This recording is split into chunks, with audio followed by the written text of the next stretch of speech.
மேடையிலும் மேடைக்கு முன்பும் அமர்ந்திருக்கும் நண்பர்களுக்கு என்னுடைய வணக்கம்.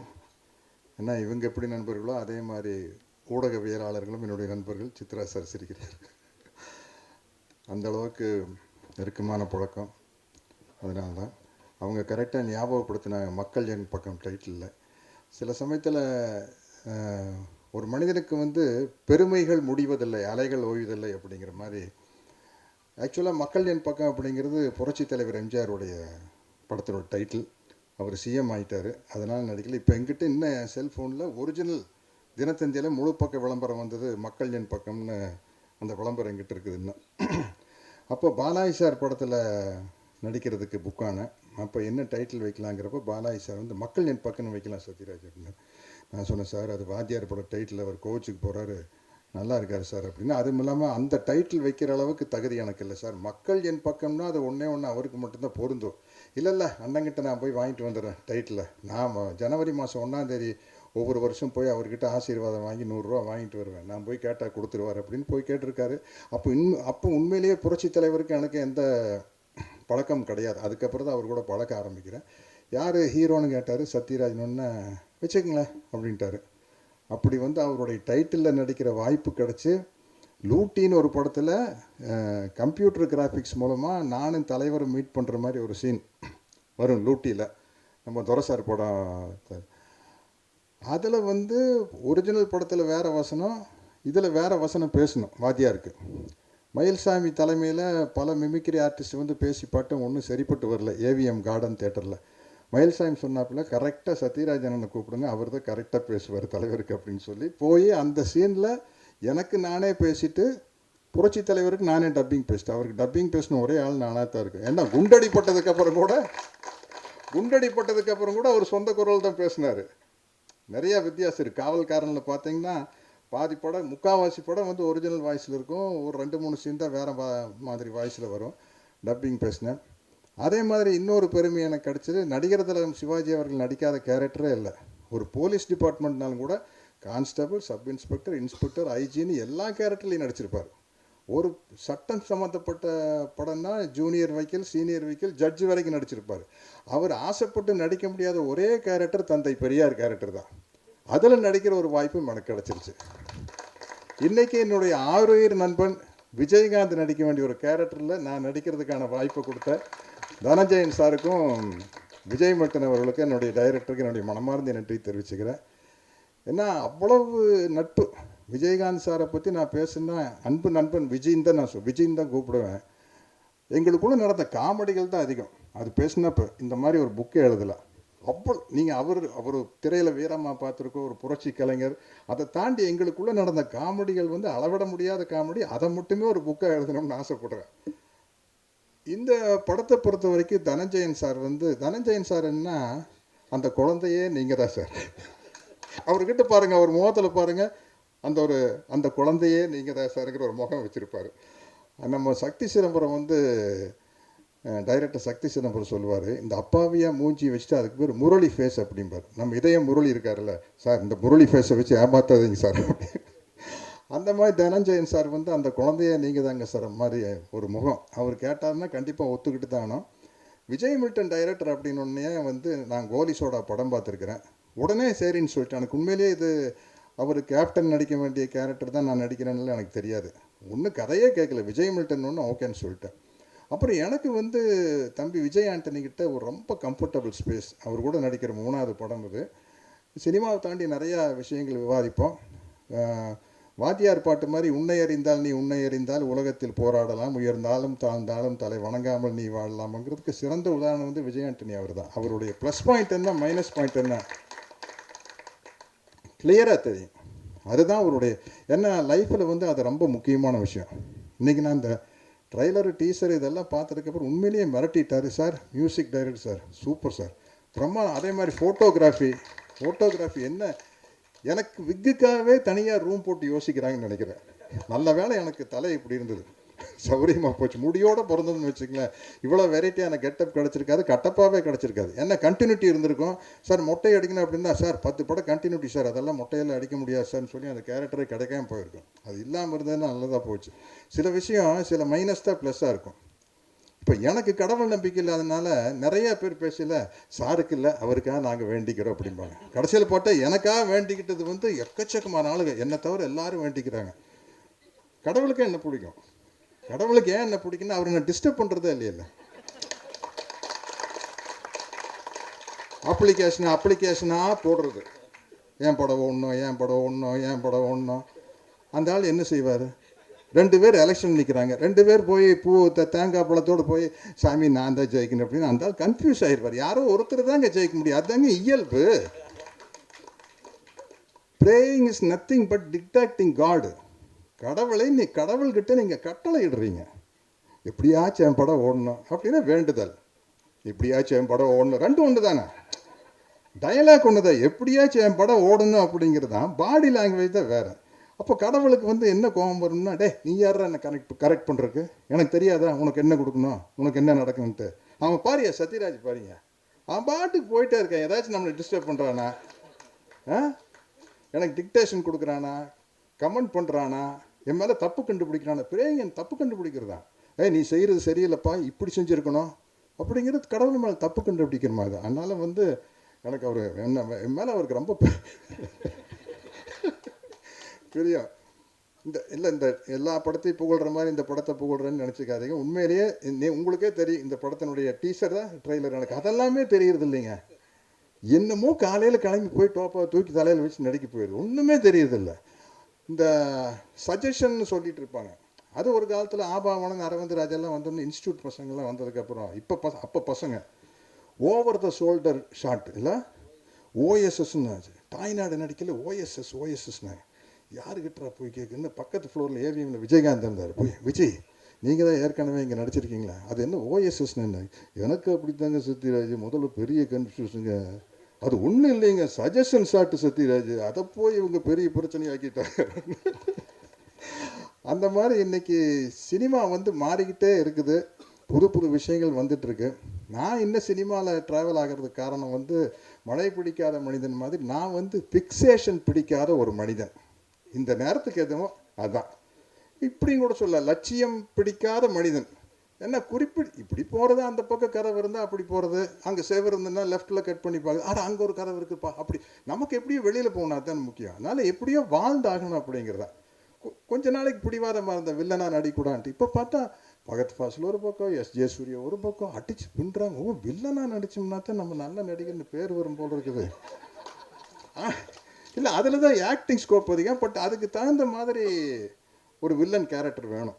எனக்கு என்ன பிரச்சனைனா, ஒவ்வொருத்தருக்கும் ஒரு ட்ரேடு மார்க் இருக்கும். இப்போ விஜயகாந்த் சாரை படத்தில் போட்டு செவத்தில் ஏறி வரைக்கூடாதுன்னா இப்படி, ரஜினி சாரை படத்தில் வந்து ஸ்டைல் பண்ணக்கூடாதுன்னு இப்படி, அது மாதிரி சத்யராஜ்னா நக்கல் நையாண்டி லொல்லு இருக்கணும். இது வில்லனா நடிக்கையில் இது இருக்கணும்னா 2 பேர்த்துக்கிட்ட இருந்து லைசன்ஸ் வேணும். ஒன்று டைரக்டர்கிட்ட இருந்து வேணும், இன்னொன்று ஹீரோக்கிட்ட இருந்து வேணும். ஹீரோ முகம் சுடிச்சா டைரக்டருக்கு பெரிய கன்ஃபியூஷன் ஆயிரும். அதனால தான் வில்லனா நடிக்கிறது பெரிய கஷ்டமாக இருக்குது. இந்த பவர்ஃபுல்லாக இருந்தால் நடிக்கலாம் இது மாதிரி, அதில் ஒன்றும் சிக்கல் இல்லை. இப்போவும் நடிக்கிறேன். அது மாதிரி வந்து எனக்கு பலவிதமான கேரக்டர் வந்து ஏற்கனவே கொடுத்த டைரக்டர்களுக்கு தான் நான் நன்றி சொல்கிறேன். பி வாஸ் சாருக்கு, மணிவண்ணன் சாருக்கு, பாரதி ராஜா சாருக்கு. ஏன்னா இப்போ நான் ஒரு ஹிந்தி படம் இன்றைக்கி 7ஆம் தேதி வந்து வெப்பன் ஒரு படம் வருது, அதில் வந்து ரொம்ப டஃப் கேரக்டரு. அதே ஜூன் 7 முஞ்சியா அப்படின்னு ஒரு ஹிந்தி படம், அதில் ஃபுல் காமெடி, கிட்டத்தட்ட தம்பி வடிவேலு பண்ணுற காமெடி கேரக்டர். நான் அவங்ககிட்ட கேட்டேன், ஏங்க சவுத் இந்தியாவில் தான் சத்யராஜ் தெரியும், உங்களுக்கெல்லாம் வெறும் கட்டப்பாவத்தான் தெரியும், இதெல்லாம் இங்கிலீஷில் பேசுகிறேன், அதை நீங்கள் டிரான்ஸ்லேட் பண்ணீங்க, உங்களுக்கெல்லாம் கட்டப்பாவத்தான் தெரியும், நீங்கள் எப்படி எனக்கு வந்து அதாவது காமெடியனாக இருந்து டஃப் ஆகிறது இல்லை, ஃபுல்லாகவே காமெடி. வடிவேலுக்கு பதிலாக நான் நடித்தேன் அப்படி இருக்கேன். அந்த எப்படிங்க அப்படின்னா, அவங்க எப்போவோ எடுத்து என்னுடைய படத்தில் பாட்டு சார், அதில் பயங்கரமாக காமெடி ஒர்க் அவுட் ஆயிருந்தது சார், அதனால தான் அப்படின்னு சொல்லிட்டு பாருங்கள், ஜூன் 7 வருது விஜய் ஆண்டனி சார், ஃபுல்லாகவே காமெடி. ஆமாம், அப்படி பலவிதமாக இல்லை அள்ளி தெளித்த பி வாஸ் அவர்களுக்கும், மணிவண்ணன் அவர்களுக்கும், பாரதி ராஜா அவர்களுக்கும், ஃபாசில் அவர்களுக்கும், ஜோஷி போன்ற இயக்குநர்களுக்கும், குருதனபாலுக்கும், எஸ்வி முத்துராம சாருக்கும் நான் நன்றி சொல்லிக்கிறேன். ராஜசேகர் சார் தகடு காக்கி சட்டையெல்லாம் அவர் தான் சொன்னார். இப்படி பல சத்யராஜை காட்டி வச்சனால்தான் இன்றைக்கி விஜய் மில்டன் சார் மாதிரி ஆளுகள்லாம் எங்கிட்ட, புது இயக்குநர்கள்லாம் எங்கிட்ட வர்றாங்க. அதனால் அவர்களுக்கும் நன்றி கூறி, இன்னும் என்னை அரவணைத்து அழைத்து சென்று கொண்டிருக்கும் இந்த இன்றைய திரையுலகத்திற்கும் நன்றி கூறி விடைபெறுகிறேன். வணக்கம். ஆமாம் சார். வாழ்த்துக்கள். 45 வருஷமாக நடிச்சிட்ருக்கீங்க. 45 வருஷம் இப்போவும் பிஸியாக நடிச்சிட்ருக்கீங்க. எங்களுக்கு ஒரு 3 படம் மாத்திரம் நீங்கள் நடிக்கீங்களா இல்லையான்னு ஒரு சின்ன தெளிவு வேணும். முதல் படம் இந்த எண்ணமா கண்ணு உங்கள் ஃபேமஸான வசனம், ரஜினி சார் கூட நடிக்கீங்களா? ஏன்னா நீங்கள் சிவாஜி படத்துலேயே அதில் வில்லனாக நடிக்க மாட்டீங்கன்னு சொன்னீங்க அப்படின்னு ஒன்று.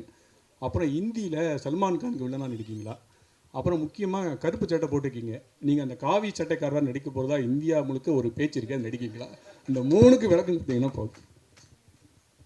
இன்னும் ஏதாச்சும் கேள்வி இருக்கா? பாருங்க, எல்லாம் என்னன்னா இன்னைக்கு இருக்கிற கார்ப்பரேட் கம்பெனியில் ஒவ்வொரு விஷயம் அவங்க தான் சொல்லணும், இல்லை தனஜயன் சார், அவங்க தான் அனௌன்ஸ் பண்ணணும். அதனால் ஊடகமாக சொல்ல நீங்கள் ஏதாச்சும் கிசு கிசு மாதிரி எழுதிக்கலாம் ஒழிய ஏன் வாயிலேருந்து வரக்கூடாது அப்படிங்கிற மாதிரி அக்ரிமெண்ட் இருக்குது. அதனால தான் இந்த கேள்விகளுக்கு பதில் சொல்ல முடியறதில்ல. இந்த கூலி வந்துருச்சு இன்றைக்கி ஆன் போர்டு இல்லை சார்? ஆமாம், கூலியில் ரஜினி சார் படம் நடிக்கிறேன், அது வந்து அவங்க அனௌன்ஸ் பண்ணிட்டாங்க.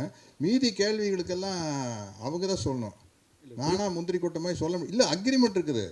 அவங்க இப்போ தேவையில்லாமல் நம்ம மேலே கேஸ் போட்டிருப்பாங்க. அதுக்காக தான் சொல்கிறேன். விஜய் எதுங்க அதுதான் அக்ரிமெண்ட்டு இல்லை, அவங்க சைட்லேருந்து வரணும் அப்படிங்கிறது அவங்களுடைய அக்ரிமெண்ட். எதுங்க இல்லை, அதை அவங்க தானே சொல்லணும். Yes it is. Our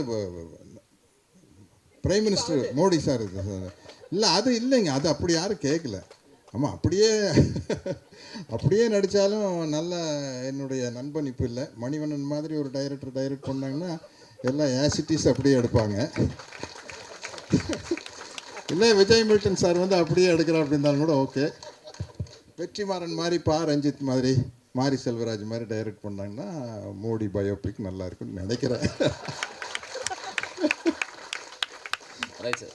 sir Vijay Milton sir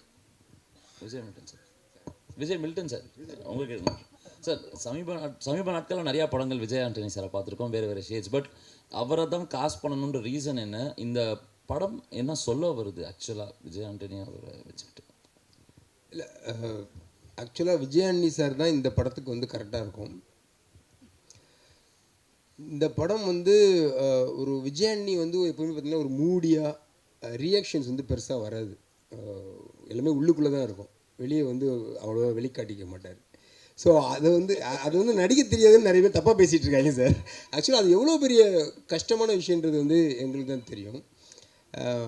3ஆம் பிறை படத்தில் வந்து ஆக்சுவலாக ஸ்ரீதேவி மேடமுக்கு தான் வந்து நேஷ்னல் அவார்டு கிடைக்கும்னு எல்லாம் நினச்சேன். ஆனால் கமல் சார் தான் கிடச்சிது. ஏன்னா அதுதான் வந்து ரொம்ப கஷ்டமான ஒரு ஆக்டிங்.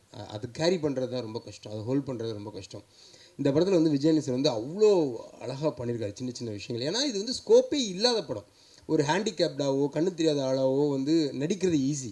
அதை வந்து ஈஸியாக 50% அந்த பாடி லாங்குவேஜை இது க்ரியேட் பண்ணிடும். இதெல்லாம் இல்லாமல் நம்மளுக்குள்ளே இருக்க ஒரு சாதாரண மனுஷன் அவனுக்குள்ளே ஒரு 1000 எமோஷன் இருக்குன்றதை வந்து ஃபேஸில் கொண்டு வரது தான் ரொம்ப கஷ்டம். இன்ஃபேக்ட் ரோமியோவில் வந்து விஜய் வந்து மிக அழகாக நடிச்சிருந்தார். அது ப்ளூ சட்டை போட்டால் மட்டும் கண்ணு தெரிய மாட்டாங்க தான் என்னென்னு தெரியல எனக்கு. மற்றபடி சாரும் ப்ளூ சட்டை தான் போட்டிருக்காரு. ரோமியோ படம் உண்மையில் என்ன சொல்கிறேன், விஜய் கேரியரில் அவரோட சின்ன நியூஆன்சஸ் ரியாக்ஷன்ஸ் வந்த பெஸ்ட் ஃபிலிம்னா ரோமியோ தான். மழை பிடிக்காத வந்து அதுக்கும் அதிகமாகவே இருக்குது. நான் வந்து ரொம்ப கான்ஃபிடென்ட் நம்புகிறேன். எஸ்பெஷலி ஒரு சீனில், ஒரு ரெஸ்டாரண்ட் சீனில் வந்து மேகா ஆகாஷும் விஜயனியும் உட்காந்து பேசுகிற ஒரு லென்த்தி சீன் இருக்கும். அந்த சீன் இந்த ஸ்கிரிப்ட் எழுதும்போது எனக்கு ரொம்ப பிடிச்ச ஒரு சீன்னா அந்த சீன் தான். அந்த சீனை வந்து நம்ம நினச்ச மாதிரி ஸ்க்ரீனில் கொண்டு வந்துட்டால் நம்ம பெரிய டைரக்டர்னு நினச்சேன். அது வந்து அவ்வளோ அழகாக வந்திருக்கு. அதுக்கு 2 பேர் தான் காரணம். அப்படி இருந்துச்சு அந்த கெமிஸ்ட்ரி. ஒவ்வொரு டைலாகுக்கும் நடுவுலையும் எவ்வளோ பாலாஜி சக்திகள் சொல்லுவார், 5 ரூபா கொடுக்குறது ஈஸி, 10 ரூபா கொடுக்குறது ஈஸி, 5.5 5.75 அப்படின்னு கேட்குறான்ல, அவனுக்கு கொடுக்குறது தான் கஷ்டம் அப்படிம்பார். அந்த சில்லறை இருக்குல்ல, அந்த இன்பிட்வீன், அது வந்து ஆக்சுவலாக விஜயானி ஃபேஸில் அவ்வளோ வருது. ஸோ அதனால் இந்த படத்துக்கு வந்து அவர் கரெக்டாக இருக்கும்னு நினச்சி போட்டேன். அப்புறம் சரி, அவ்வளோதான சார். ஒரு கேள்வி இங்கே sir. Jayachandran sir. Vijay sir. Sir, இப்போது மழை பிடிக்காத மனிதன்னு சொல்லிட்டு டைட்டில் வச்சுருக்கீங்க. பட் டைட்டிலுக்கு என்ன மீனிங்னு சொல்லிட்டு ஒரு இது இருக்கு இல்லையா? என் படத்தில் நிறைய இடத்துல மழை வருது, டீசர்லேயே தெரிஞ்சுது. அது தவிர டீசர்லேயே ஒரு சாங்கு, ராஜா சாங் ஒன்று வருது. ஏற்கனவே ஒரு காப்பிரைட் பிரச்சனைன்னு சொல்லிட்டு ஓடிட்டு இருக்கு. இதுக்கு ஏதாவது காப்பிரைட் பிரச்சனை அந்த மாதிரி ஏதாவது இருக்கா? அதுக்கு என்ன ரைட்ஸ் எதனா வாங்கிக்கிறீங்களா அது சொன்னால் போதும். ஓகே. மழை பிடிக்காமல் இருக்கிறதுக்கு என்ன காரணங்கிறது வந்து படத்தில் அது ஒரு கேள்வியாகவே வச்சுருக்கோண்ணா. இப்போ ஜென்ரலாகவே நாம் வந்து எல்லாரை பற்றியும் எல்லாத்தையும் தெரிஞ்சுக்கிறது இல்லை. நானும் விஜய் ஆண்டனியும் 20 வருஷமாக நண்பர்கள் தான். ஆனால் விஜய் ஆண்டனிக்கு வந்து விஜய் மில்டனுக்கு வந்து என்ன பண்ணால் பிடிக்கும் என்ன பண்ணால் பிடிக்காதுன்னு ஒரு பேசிக் விஷயம் தெரியும். என்னோடய ஃபேமிலி என்ன, எத்தனை குழந்தைன்னு தெரியும். ஆனால் என்னோடய விருப்பு வெறுப்புகளோ இல்லை நான் வந்து தனியாக இருக்கும்போது நான் என்ன பண்ணுவேனோ அதை பற்றி அவருக்கு கவலை கிடையாது. அவர் தெரிஞ்சுக்கணும் அவசியம் கிடையாது. அது எவ்வளோ வருஷம் நட்பாக இருந்தாலும். அந்த மாதிரி நம்ம எல்லாருக்குள்ளேயும் ஒரு ஸ்பேஸ் இருக்குது. யாரை பற்றி எவ்வளோ தெரிஞ்சுக்கணுங்கிறது வந்து எவ்வளோ தூரம் ஒருத்தர் கூட ட்ராவல் பண்ணுறோமோ அதை பொறுத்து தான் அவரை பற்றி நம்ம புரிஞ்சுப்போம். அந்த மாதிரி இந்த படத்தில் விஜய் ஆண்டனிக்கு வந்து ஏன் மழை பிடிக்காது, இவன் யார் அப்படிங்கிறத வந்து ஒரு கேள்வியாகவே ஸ்கிரிப்டில் வச்சுருக்கோம். இதுக்கு வந்து எந்தளவு ஆன்சர் பண்ணியிருக்குன்றது வந்து வியூவர்ஸ் சைடில் வந்து ஒரு பார்ட்டிசிபேஷனாக வச்சுருக்கோம். அதாவது எல்லாத்தையும் அன்டோல்டு ஏரியான்னு சொல்லுவாங்க. ஒவ்வொரு கதையிலையும் கதை வந்து எல்லாத்தையும் சொல்லிடும், கவிதை வந்து சொல்ல முற்படும். அந்த இன்பிட்வீன் கேப்ஸை வந்து வியூவர்ஸ் வந்து புரிஞ்சுக்கணும். அந்த மாதிரியான ஒரு விஷயம் வந்து இந்த படத்தில் நான் ட்ரை பண்ணியிருக்கேன். ஸோ அதனால் அது அந்த படம் பார்த்துட்டு நீங்கள் விஜய் ஆண்டனிக்கு ஏன் மழை பிடிக்காதுன்னு சொன்னீங்கன்னா I will be happy. Vijay Antony sir கொஞ்சம் டைம் கொடுங்க. அதில் ஒரு சின்ன டிஸ்பியூட் போயிட்டுருக்கு. 2 பேரை கிளைம் பண்ணுறாங்க அந்த காப்பிரைட்டு. அதை சார்ட் அவுட் ஆகிடும் நினைக்கிறேன் இன்னைக்குள்ள. விஜய் ஆண்டனி சார் ஒரு சைடில் அவங்க சொல்கிறாங்க, ஒரு சைடில் மியூசிக் கம்பெனி சொல்கிறாங்க. டீசரில் வந்து இருக்கணும்னு டைரக்டர் ஆசைப்படுறாரு. சார்ட் அவுட் பண்ணிவிட்டு நாங்கள் சொல்கிறோம். விஜய் ஆண்டனி சார் இந்த படத்தில் ப்ரொமோ ஒன்று போட்டாங்க டைரக்டர் நடித்த மாதிரி. அதில் ஒரு டைலாக் வருது, முதல் சீன்லேருந்து கடைசி சீன் வரைக்கும் ஒரே மாதிரி நடிக்கிறாருன்னு. உங்கள் நண்பராக இருந்தாலும் எப்படி அந்த சீனை நீங்கள் விட்டீங்க? கலாச்சிருக்காரு உங்களை? ஆல்மோஸ்ட் அதான் பண்ணுறேன் சார் ஆக்சுவலாக. இல்லை ஐம் சாரி. இல்லை அதாவது சார் தேங்க்யூ சார். சார் நம்ம சச்சின் டெண்டுல்கரை பார்த்து என்னையே ஆடுறேன்னு நம்ம தைரியமாக கேட்கலாம் சார். ஏன்னா அவர் எவ்வளோ ஆடுவார்னு உலகத்துக்கே தெரியும். அந்த மாதிரி எனக்கு ஒரு கான்ஃபிடென்ட் இருக்குது. அந்த சீனை பண்ணிவிட்டு ஃபஸ்ட்டு நான் அவருக்கு அனுப்பிச்சதே அதுதான். சார் இது வேணுமா? ஏன்னா ஊரில் இருக்க எல்லா மடையங்களும் உங்களுக்கு வந்து நடிக்க தெரியலன்னு சொல்லிட்டு இருக்காங்க. அதுக்கு காரணம் வந்து நீங்களே வந்து சார் எனக்கு நடிக்க தெரியல சார், எனக்கு வராது சார், நான் வந்து ஒரு இன்ஜினியர் தான் சார், மியூசிக் வராது நீங்களாம் சொல்லிக்கிறீங்க சார், ஆனால் உங்களுக்கு எல்லாம் தெரியுன்றது எனக்கு தெரியும். அப்படி சொல்லாதீங்க வெளியே. இந்த படத்தில் அதை நம்ம சொல்லணுமா வேணாமா நீங்கள் டிசைட் பண்ணுங்க. தயவு செஞ்சு சொல்லுங்கன்னு அவர் தான் சொன்னார் சார். அதான் நான் நேச்சுரலாக இருக்கேன் சார். எனக்கு கோவம் வந்தால் எப்படி இருக்கும், நான் சிரிச்சா எப்படி சிரிப்பேன், நான் காமெடி பண்ணால் எப்படி இருக்குன்ற மாதிரி. நான் இதை எனக்கு தெரியலன்னு சொல்கிறேன்னா மைக்கேல் மேன கேமராஜன் ஒரு படம் பார்த்தேன் சார் ஆக்சுவலாக. அதை பார்த்துட்டு இருக்கும்போது நம்ம தெரியும்னு சொல்கிறது வந்து தவறு ஆக்சுவலாக. ஸோ அது வந்து வேறு. நான் மியூசிக் சைடில் கூட நீ இன்றைக்கும் யார் கேட்டாலும் தெரியாதான் சொல்வேன். நான் சிம்பனி, ராஜா சாரோட கம்போசிஷன், அவரோட ரீரெக்கார்டிங் பேட்டர்ன் அதெல்லாம் பார்த்துட்டு கம்பேர் பண்ணிட்டு நான் வந்து சொல்கிறேன். இப்போ தெரியலன்னு சொல்கிறது ஒன்றும் தவறு இல்லை சார். தெரியலன்றதுக்கான அது எதுக்கான முதல் ஸ்டெப்புன்னா தெரிஞ்சுக்கிறதுக்கான முதல் ஸ்டெப்பு சின்ன ஒரு குழந்தைத்தன்மை நம்மக்கிட்டே இருக்கும் ஆக்சுவலாக. எப்போவுமே தெரிஞ்சிடுச்சுன்னு சொல்லிட்டிங்கன்னா அப்படியே போர் அடிச்சிடும் வாழ்க்கையே. இப்போ தெரிஞ்சிடுச்சுன்னு சொல்லிட்டு அதுக்கப்புறம் என்ன இருக்குது லைஃப்பில்? ஒன்றுமே இல்லை. தெரியலன்னும் போது அது என்ன? இந்த எதுக்கு நீங்கள் படத்தை பார்க்க வரீங்க? உங்களுக்கு தெரியல படம் பார்க்க வரீங்க ஆக்சுவலி. நாளைக்கு எதுக்காக நீங்கள் ஒரு ஃப்ரெஷ் எக்ஸ்பீரியன்ஸ்க்காக போகிறீங்க? தெரியலன்றதுக்காக தெரிஞ்சுக்கிறதுக்காக போகிறீன்ற மாதிரி என் லைஃப்லேயும், என் கேரியர்லேயும், என் நடிப்புலையும், மியூசிக்லேயும், லைஃப் எல்லாத்துலேயுமே வந்து தெரில அப்படின்ற விஷயத்த பர்பஸ்ஃபுல்லாக இல்லாமல் தாட் ப்ராசஸில் வித்தியாசமாக அப்ளை பண்ணி பார்க்குறேன். நல்லா இருக்குது. சின்ன ஒரு க்ரோத் இருக்குது. ஃப்ரெஷ்ஷாக ஃபீல் பண்ணுறேன். குழந்த மாதிரி இருக்கேன் இந்த வயசுலையும். அந்த தாட் எனக்கு இருக்குன்றதுனால அது தெரியலன்றதுக்கு டேர்ம் அதான் சார் ஆக்சுவலி. தாட் ப்ராசஸில் தெரியலன்னு சொல்கிறீங்க. ஆமாம். பட் உங்கள் சாங்ஸில் வந்து ஒரு கேட்சி ஃப்ரேஸ் ஒன்று நீங்களே கொண்டு வருவீங்க. அந்த கேட்சி ஃப்ரேஸ் பெரிய ஹிட் ஆகும். அது எப்படி? அதை வச்சு தான் ஒரு கேள்வியை, இந்த கேட்சி ஃப்ரேசஸ் வரிகள் அதுதானா இசை தானா, எது வந்து இன்னைக்கு ஒரு கான்ட்ரவர்சி பெருசா ஓடிக்கிட்டு இருக்கு. யாருமே ஸ்ட்ரெயிட்டா பதில் சொல்ல மாட்டேன்றாங்க. 2 கண்ணும் தேவைன்றாங்க, 2 கையும் தேவைன்றாங்க. யாராவது ஒருத்தர் கட்ரோட்டா இதுதான்ப்பா அப்படின்னு சொல்றதுக்கு தயங்குறாங்களா, இல்லை எது உண்மை? இந்த வெளியில் விழுந்து இதயம் நுழைந்து உயிரில் கலந்த உறவேன்னு ஒரு பாட்டு கேட்டிருப்பீங்க இல்லையா ஆக்சுவலாக. அதில் 2மே கட்டி பிடிச்சிட்டு இருக்கும். இசையும் பொண்டாட்டி புருஷன் மாதிரிங்க ஆக்சுவலாக. ஒரு ஸோ இதில் பொண்டாட்டி பெருசா புருஷன் பெருசான்னு கேட்டால் 2 பேரும் தான், உறவு தான் முக்கியம் ஆக்சுவலி. ஒன்று தாண்டி ஒன்று. வெறும் சிம்பனி பொறுத்த வரைக்கும் பார்த்தீங்கன்னா மியூசிக் தான். படத்தில் ரீரெக்கார்டிங் பொறுத்த வரைக்கும் மியூசிக் தான். ஸோ பாட்டுன்னு வரும்போது அதில் வந்து கண்டிப்பாக லிரிசிஸ்டோட கான்ட்ரிபியூஷன் இருக்குது. எல்லாம் சேர்ந்தது தான். ஏதோ சின்ன விஷயத்தில் ஏதோ சொன்ன விஷயத்த பெருசாக தவறுதலாக புரிந்து பரப்பப்பட்டுருக்கு. ஆனால் அதை கிரியேட் பண்ண 2 பேருக்குமே தெரியும். ராஜா சாருக்கும் தெரியும், வைரமுத்து சாருக்கும் தெரியும். அவங்க தெளிவாக தான் இருக்காங்க. நிறைய பேர் இங்கே கன்ஃபியூஸ் ஆகி அதை பற்றி ஒரு வதந்தி கிளப்பிட்டுருக்காங்க. நம்ம கூலாக இருக்கலாம், தப்பு இல்லை.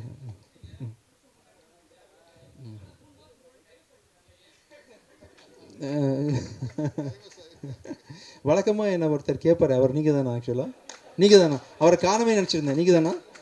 ஒருத்தர் அவர் வந்திருக்காரு இன்னைக்கு. யார் வரல? என்னடா அவர் காணவேன்னு பார்த்துட்டு இருந்தேன். இந்த கேட்டு இன்னொரு கேளுங்க. ஆமாம்.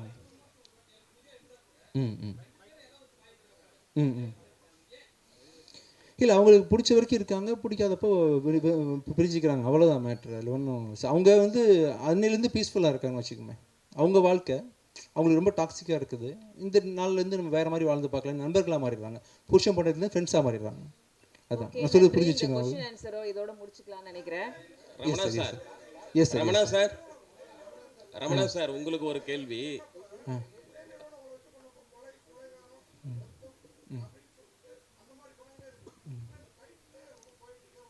ஆமாம் சார், டேரக்டர் தான். ஆ ஆ ஆமாம் ஆமாம்.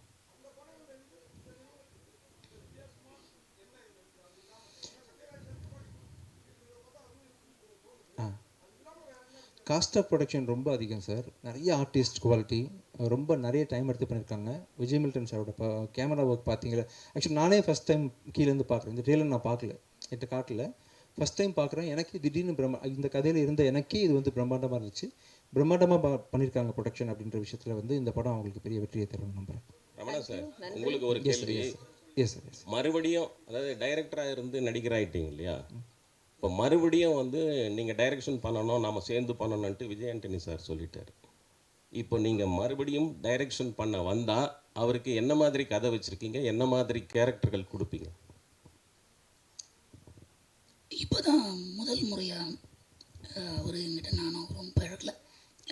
கொஞ்சம் கடந்த ஒரு 3 வருடமாகவே நானும் விஜய் ஆண்டனியும் கொஞ்சம் நெருங்கி தான் பழகிட்டு இருக்கோம். இந்த படத்தில் மூலமாக அவரோட நான் ட்ராவல் பண்ணுறது, அவரோட இருக்கிறது, அவரோட பேசுகிறது, சினிமாவை தாண்டி நிறைய நாங்கள் 2 பேரும் பேசுகிறது அப்படின்ற நிறைய சந்திப்புகளும் நிகழ்வுகளும் நடந்திருக்கு. இதனோட கலெக்டிவாக, அதாவது வந்து ஒரு ஹீரோவாக, ஒரு மியூசிக் டைரக்டராக, ஒரு ப்ரொடியூசராக, ஒரு சக மனிதனா, ஒரு வெற்றி தோல்விகளை சந்தித்த ஒரு போராளியா, இது எல்லாம் சார்ந்துமே அவரோட எனக்கு ஒரு குறிப்பிட்ட காலம் அவரோட நான் கடந்திருக்கேன். இதனோட பிரதிபலிப்பாக அந்த கதை இருக்கும். விஜய் ஆண்டனி சார், போன ஆடியோ லான்ச், அதாவது ரோமியோ படத்தோடைய ஆடியோ லான்ச்சில் வந்து ஏதாவது ஒரு கிசு கிளப்பணும் அப்படின்னு சொன்னீங்க. இதில் எதுவும் இல்லையா? நீங்கள் ட்ரை பண்ணுறீங்களா? அதாவது நான் டைம் தரேன், 5 நிமிஷம் வெயிட் பண்ணுறேன். இங்கே கொஞ்சம் நீங்களாக வெயிட் பண்ணிங்கன்னா நானும் வெயிட் பண்ணுறேன். ஏதாவது கடினமாக முயற்சி பண்ணி ட்ரை பண்ணுறீங்களா? சரி, அப்போ நான் சார் பண்ணணும் சார். சலீம் 2 வரப்போகுது ஃபியூச்சரில், கதை எழுதிட்டு இருக்கேன் சார். கிசுக்கு பதில் சொல்லுங்க. கிசுக்கு நான் வாங்கலைங்க, மேலே அதை பேசுவோம், மேலெல்லாம் வரல. நம்மளே ட்ரை பண்ணுவோம். சரி, புது இயக்குனர்கள் வந்து உங்களுக்கு நிறைய கதை சொல்றாங்க. ஆமாம் ஆமாம் ஆமாம். அதை பற்றி நீங்கள் சொல்லுங்க.